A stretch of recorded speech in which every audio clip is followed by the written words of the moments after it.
एक गांव था, नाम था ढोलकपुर। बड़ा ही शांत और छोटा सा गांव था। वहां के लोग सीधे सादे और मेहनती थे।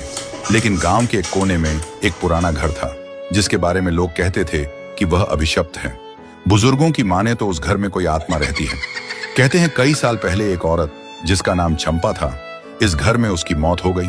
कुछ लोग कहते हैं कि उसने फांसी लगाकर मर गई, क्योंकि उसकी शादी जबरन नाम के एक बूढ़े आदमी से कर दी गई थी। तभी से गांव वालों ने उस घर को बंद कर दिया। लेकिन हर पूर्णिमा की रात को एक औरत की रोने की आवाज आती थी।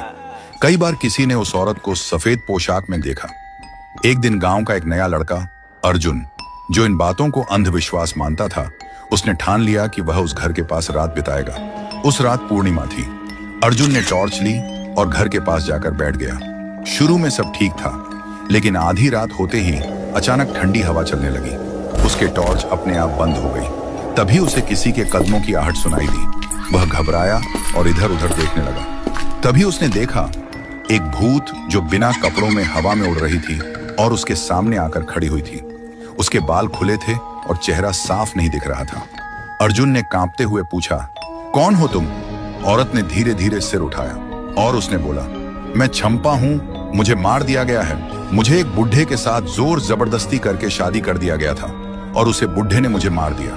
और अंत में कहा, मुझे न्याय चाहिए। और उसके बाद चंपा वहां से चल पड़ी। अर्जुन बेहोश हो गया और सुबह तक वह बेहोश पड़ा था। जब उसका होश आया तो देखा सुबह हो गया था। गांव वाले उसे बेहोशी देखकर उसके पास आया और पूछा कि क्या हुआ। रात में हुई पूरी घटना सबको बोल दिया। उसके बाद अर्जुन ने गांव छोड़ दिया और कभी वापस नहीं आया। और तब से कोई उस घर के पास नहीं जाता।